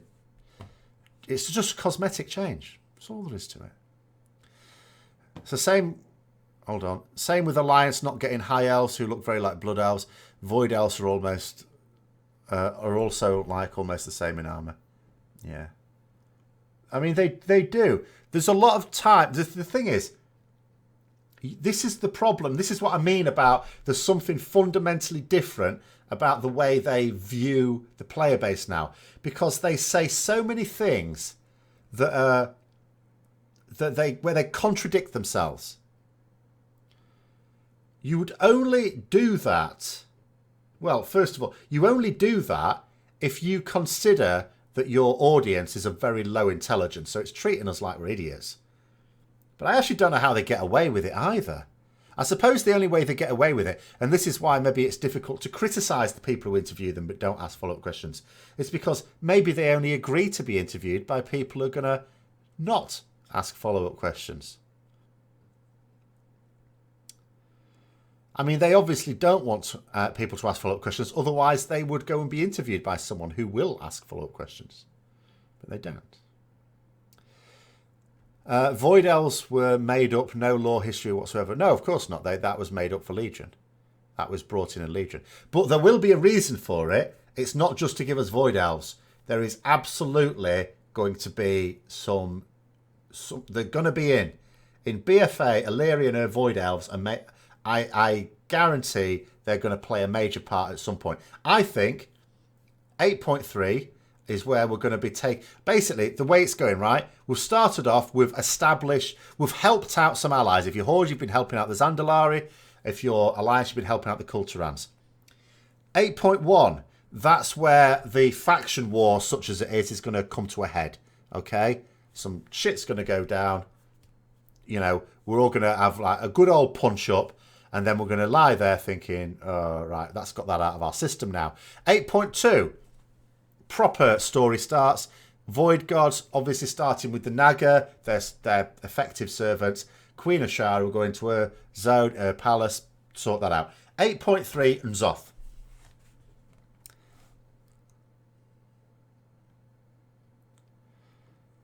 You think they drummed up some explanation there with GCDs and visual indications anyway? All nonsense.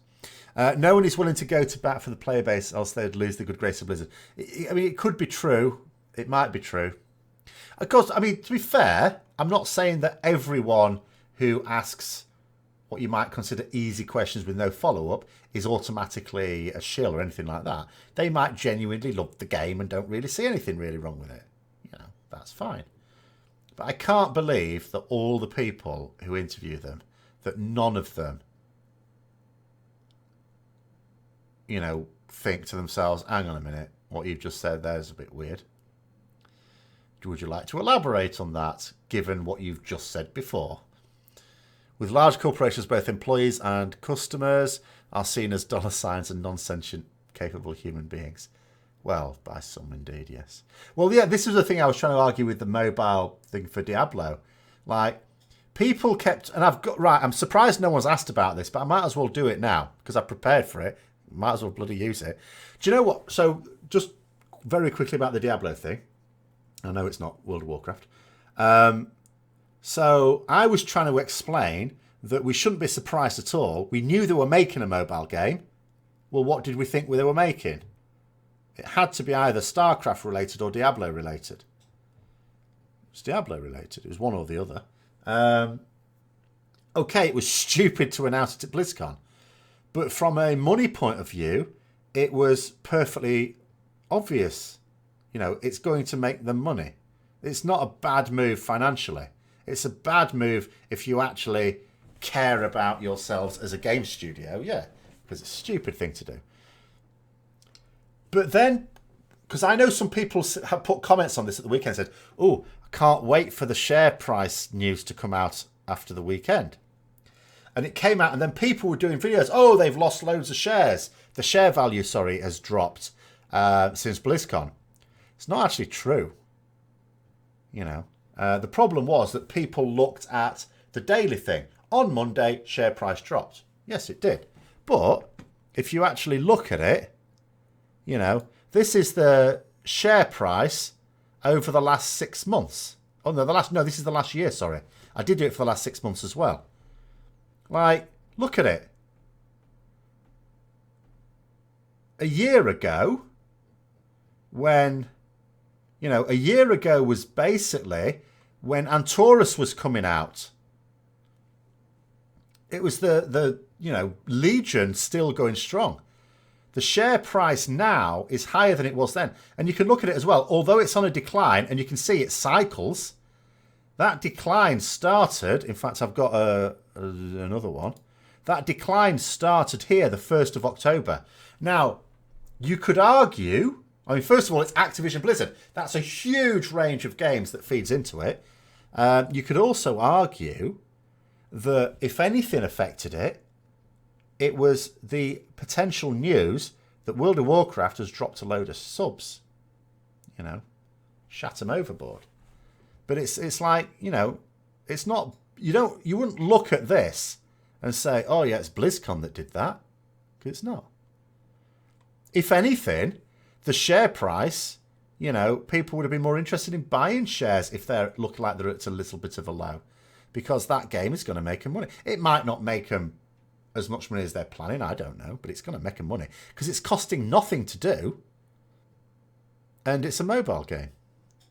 Anyway, if they would have teased with just a logo of Diablo 4. Yeah, Az said that, didn't he, on his video? He said, yeah, they should have just done that. I don't think that would have been enough. I think they should just straight up have not announced the mobile game. I don't think BlizzCon was the right place to do it. But, anyway. Well, you say AB's stock stabilised this year after years of growth, though. See, that's exactly the sort of thing. I don't know that because I don't follow stock prices, right? I just looked at it. I just Googled it and looked at it. But my point is, as you say that, so you're aware of that. The people who were going, oh, because what happened was these people thought to themselves, this is a bad decision from a financial point of view. It's not. It's a bad decision from our point of view, PC gamers that are the main Blizzard player base. But they want it to be a financial failure. Because here's the thing. If it's a financial failure, they won't do it again. If it's a financial success, they will do it again. And that's the fear. So people just want it to be a failure. And then they see the stock price. Oh, it went down. Oh, that's because of this announcement. No, it's not.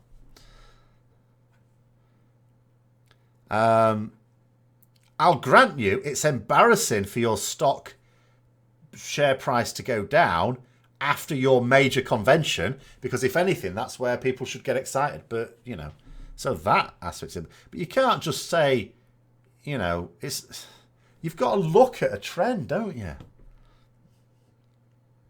There has been breaking news about Blizzard pulling Diablo 4 away from presentation.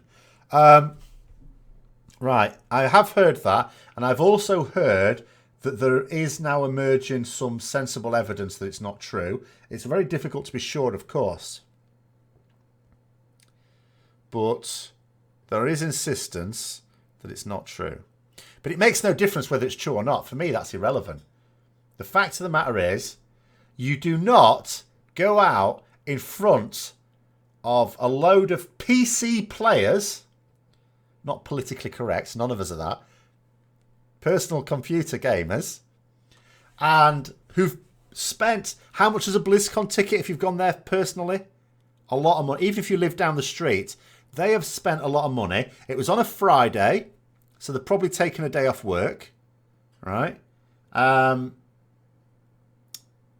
They might have flown from the other side of the world.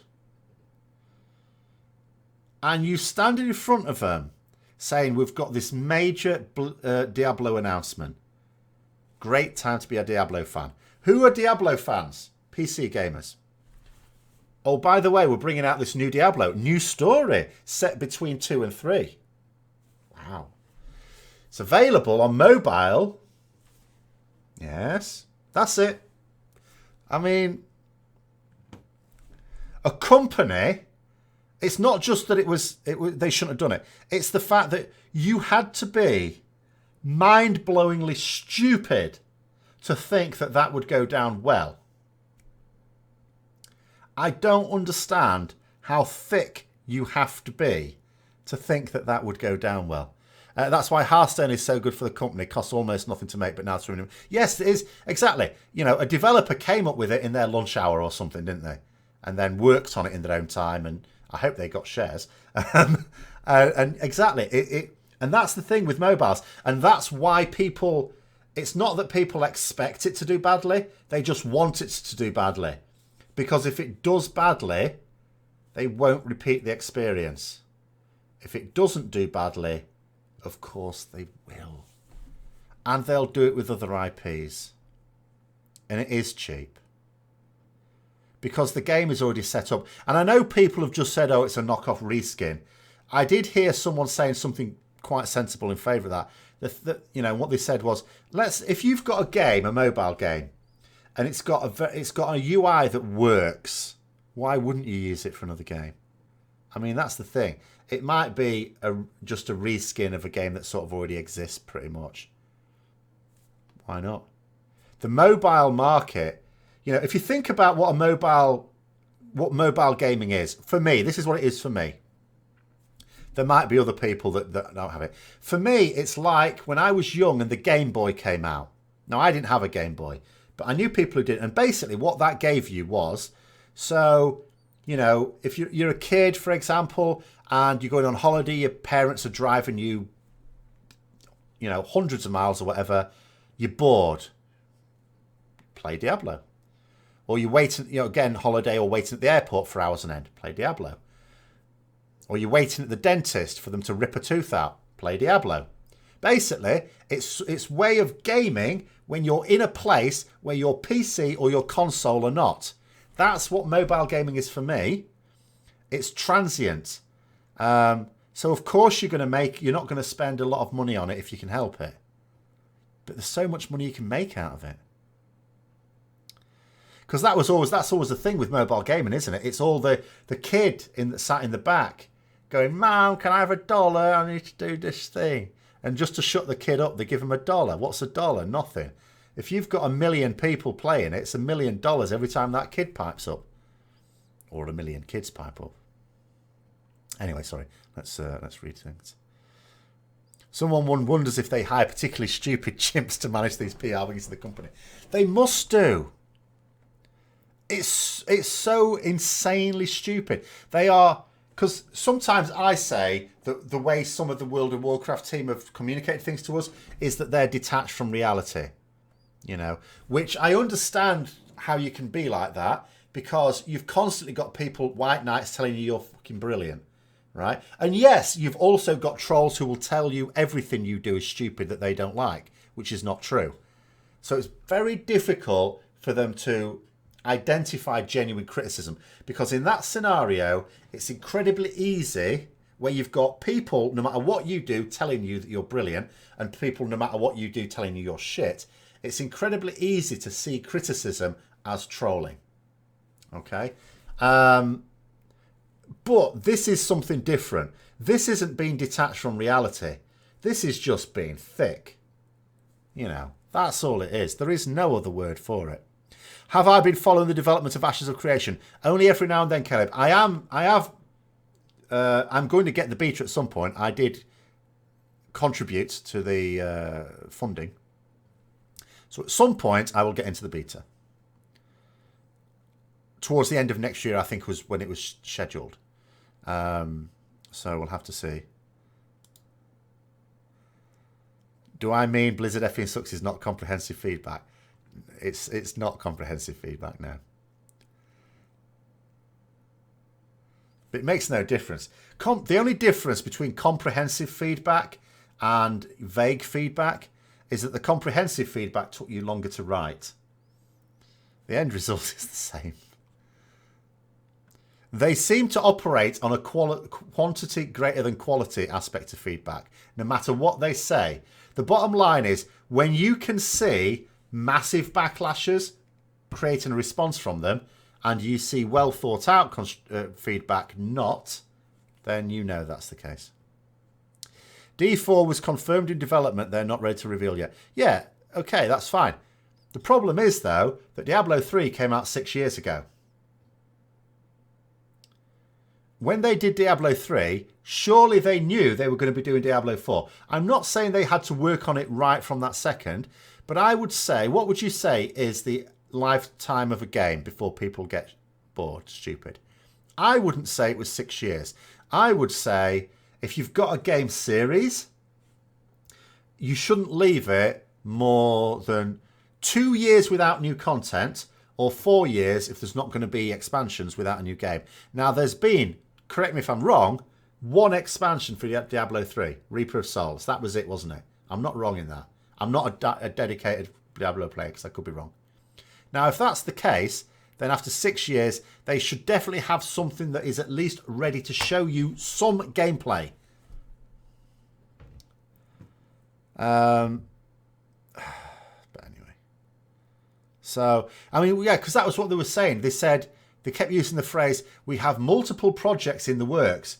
And I was saying earlier, well, at the time, I had a shit brewing. Is that a project in the works? Projects in the works can mean anything. Projects in the works can mean that there's a group of people going, Should we do Diablo 4? Yeah, let's do it. Doesn't mean anything is done on it. It's in the works as soon as you've decided to do it. You know.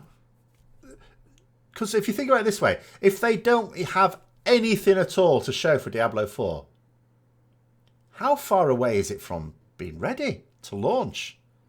It must be still years away. Anyway, never mind. You wouldn't mind mobile Diablo if they had shown they were also working a PC title. No one had an issue with the fact that they're bringing out Diablo for mobile. 0 people have an issue with that. What people have an issue with is if you are someone who's played especially Diablo 1, Diablo 2, Diablo 3, then you are invested in the story of that. To be told that a game is coming out that's set between 2 and 3, new story, but you cannot play it on your platform, not just the platform of your choice, but specifically the platform that 1, 2 and 3 were on, that's, you know, that's just crap. Yes, indeed, mobile games make more money for less investment. That's exactly what I said in that video that got a load of people moaning. But that's just the way it is. It's the sad truth of the matter. So what were the multiple projects in the works? Well, they haven't said. They've just said multiple. Again, it could be anything, couldn't it? But like I say, if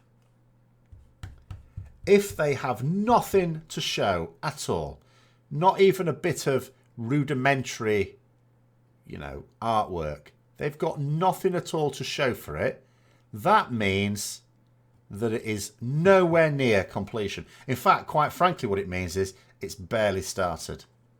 I mean, I'm not a games developer, but surely if you've got nothing, because they could have showed some artwork, couldn't they? They could have showed some concept art. Nothing. For there to be nothing means that they've barely started. Hi, Vogue. Ah, well, yes, it's summertime for you now in Sydney getting onto, isn't it?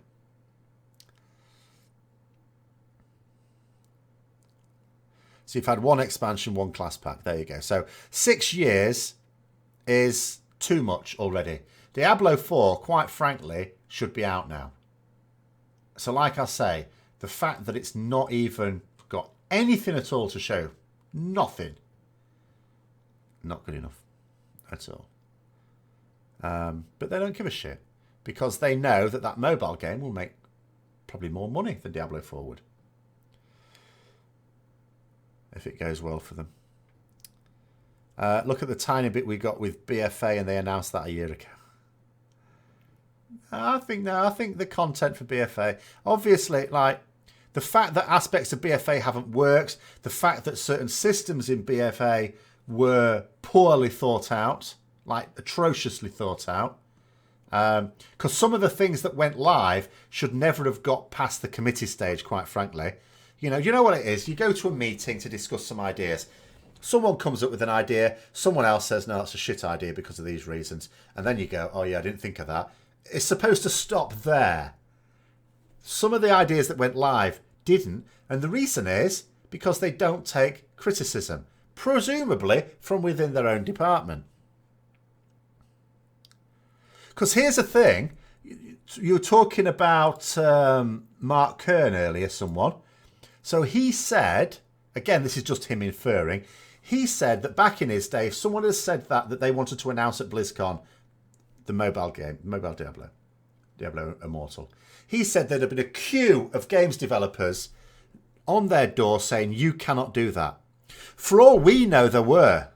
He's assuming that there weren't. He's just assuming that everyone's just focused on the old money. I don't believe that.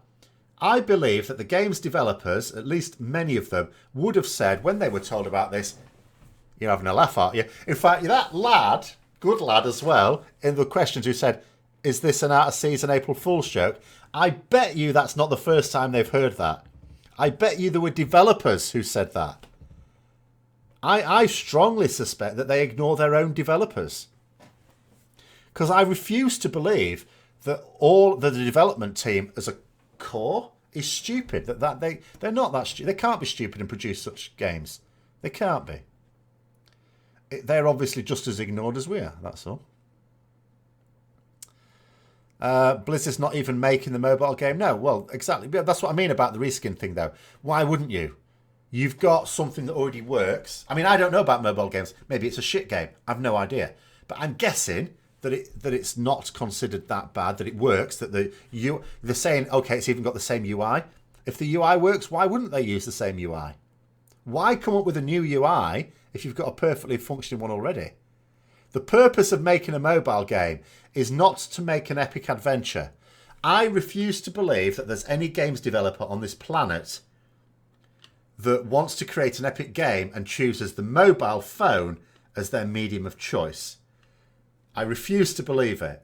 The motivation, surely, for creating a game on mobile is money. Anyway, they should hire a small team of actual gamers to be the face of Q&As and let go of the reins a little bit. No, they shouldn't. They should have those exact same people doing the Q&As. They should just have me doing the questions. That's how it should be. It would be perfect. Okay?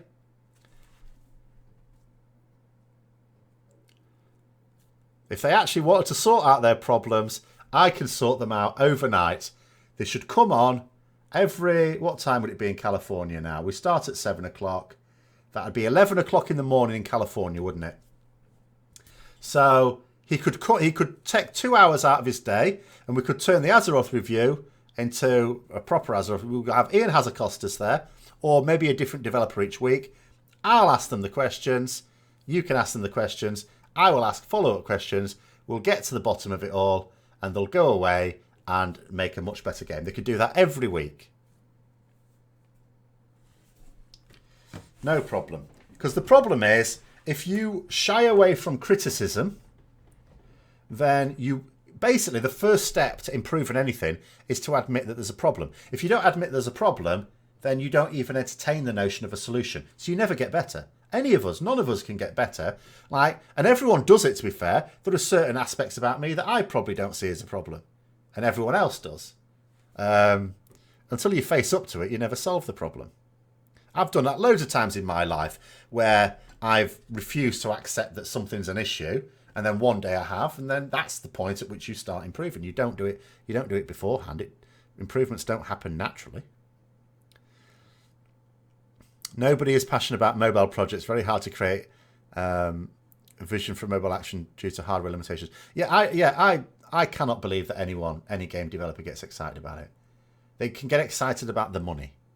I understand that. That's it.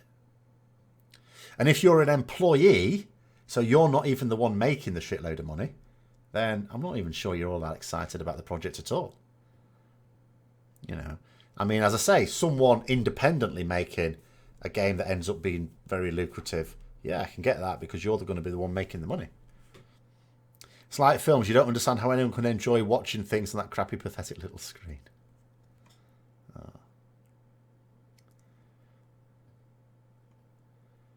He actually did manage to get devs to expand on a couple of points on the SC2 panel. Who was that? Sorry. Oh, Dana. I don't know who that is. I assume a StarCraft player. Or was he the host like the compare? See, it may be, I don't know, with StarCraft. Is StarCraft going anywhere, though? I mean, I still can't believe we talk about StarCraft 2. I mean, I've never played it because I don't like sci-fi games. I've watched StarCraft 2, some of the games they've done at Blizzcon. I didn't actually watch anything this year, I have to say, but I have often because it's all right to watch. I'm quite happy to watch it, but I've never been. So he's a long-time commentator and player. Okay, great. But do they even have anything to announce? They haven't done anything, have they, for StarCraft? As far as why isn't there a StarCraft 3? When did the first StarCraft? I'm going to look at this up. Someone might be able to tell me quicker. When was the first StarCraft?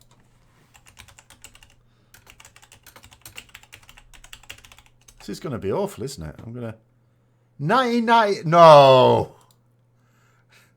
20 years ago! 20 and a half years ago! How do you bring a game out 20 and a half years ago? I don't like... Isn't Warhammer sci-fi? No, it's not. 40k is, and I'm not keen on 40k. I will only play StarCraft 2. Okay, might only be 8 years, but what I mean is the StarCraft franchise is 20 years old. How come there's only 2 games? Even saying StarCraft 2 is 8 years old, isn't that a long time for there to be no sequel? For Blizzard as well. For a game studio like Blizzard, isn't that a bloody long time?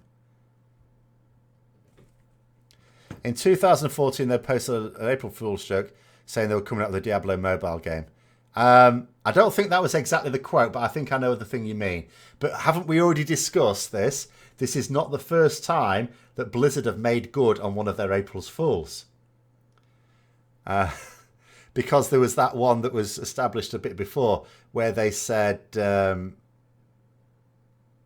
you don't know a long time until you're waiting for Winds of Winter. I don't even know what that is, so no, I don't.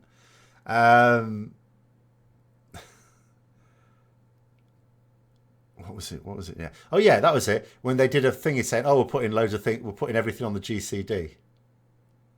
That was an April Fool's. Yes. Oh, yeah. If it's fancy, like Star Wars is fine because I can use a lightsaber, so I'm totally fine with that because that's fantasy. It's a sword. No problem with swords. D3 was 10 years after D2. Well, even that's appalling. I just think it's shocking. I don't understand the concept of this. You know, I mean, it's fine to still like a game. Like I keep saying, I like the Baldur's Gate series. I will quite happily keep playing and replaying those. But you'd still want new versions. It also seems strange to me because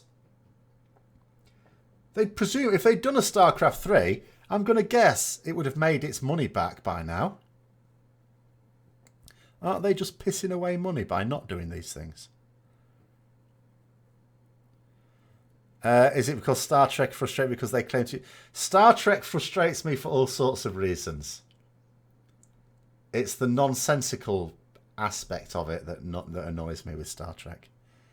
Like, the original Star Trek series was sort of okay, but I could not get... It was the least military... This was supposed to be the flagship, wasn't it? And so it's supposed to be a branch of the military. All right, might be tasked with exploration, but it's still supposed to be military. Those characters were the least military-like characters you could ever imagine. They were hopeless. Their flagship had less, like... effectively range with their weaponry than a standard World War I destroyer, because it has one gun that points forwards. You know, the crew, well, the bridge even is in the most vulnerable part of the entire ship. No, I'm not even going to carry on talking about it. Absolute nonsense. You think the rest of Blizzcon, and that's another thing. Yeah, so I'm going to say one more thing. Star Trek: The Next Generation was so puerile. People think Patrick Stewart's an amazing actor. He's an all right actor. He's not an amazing actor. The reason why people think Sir Patrick is an amazing actor is because he's the only person in Star Trek: The Next Generation that could fucking act. Brett Spiner maybe.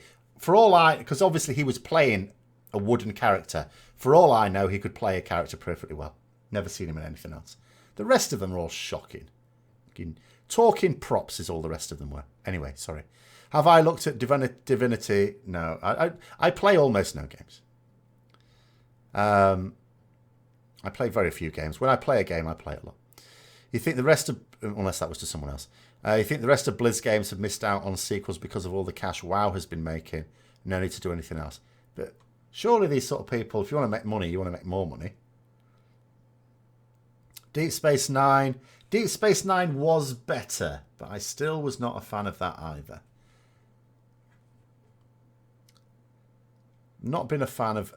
I've got something to quibble with all of them, really, if I'm honest. In terms of just watching them, the original Star Trek was the best.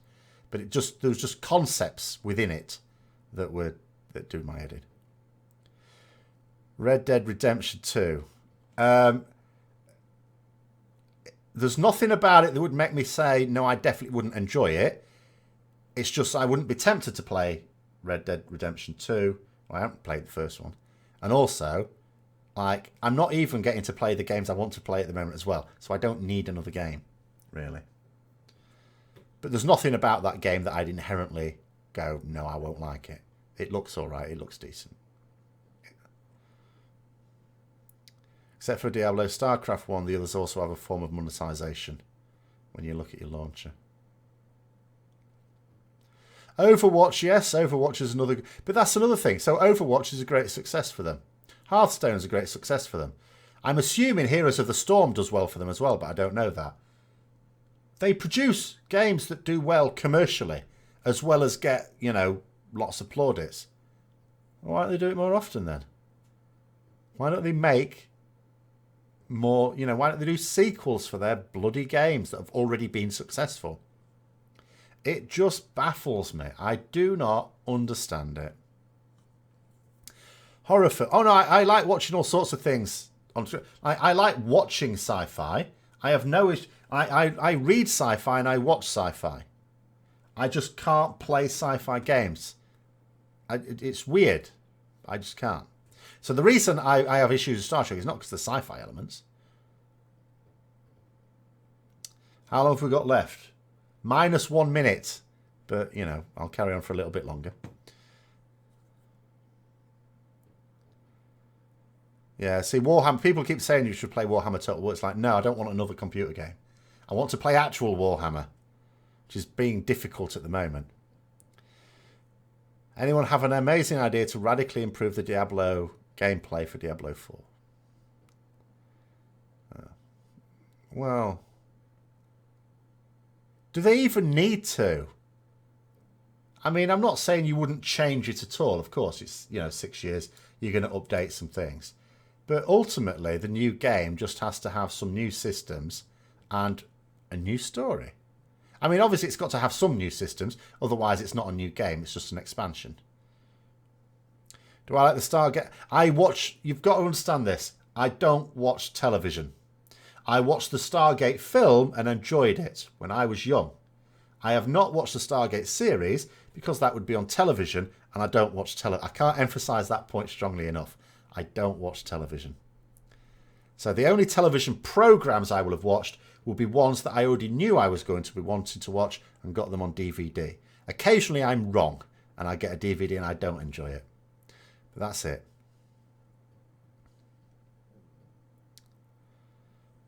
On Japanese-esque games. I'm not a fan myself. Like, I'll tell a lie, there is one... Black Desert Online I enjoyed until it got to the point where it was going to be clear I was going to be put into forced PvP, at which point... Oh, no, I can't allow that. I don't know what that is. That I could... That yeah, if I was... So that's what stopped that for me. But the actual game, just from playing it myself, I enjoyed Black Desert Online. But generally speaking, I'm not a massive fan, personally. I should have a look at The Expanse, best sci-fi series I've seen for a long time. Don't know.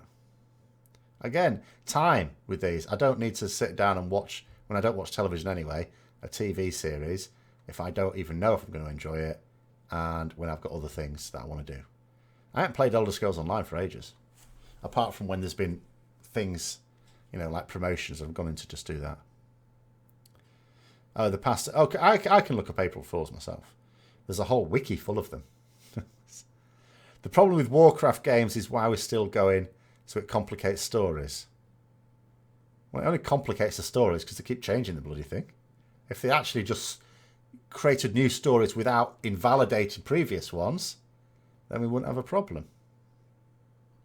I mean, what was the point in, like, from TBC going back in time to fight the Infinite Dragonflight who wanted to change the course of history if Blizzard writers went and did it anyway? We wasted our time in those dungeons.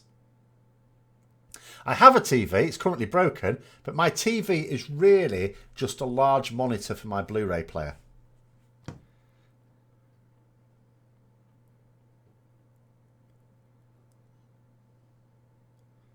You just watch documentaries and lectures on YouTube, that's your TV. Well, that's pretty much the same for me as well. Yes, I do that too. Right, I am going to have to call it there because we have sort of run out of time. Thank you very much for coming on, everyone. We're back again next week, of course. Have a good evening. And as I say, I've still got a couple of videos, BlizzCon-esque, to bring out over the, well, probably towards the end of this week, because I'm working late tomorrow. But have a good night, everyone, and I'll see you later.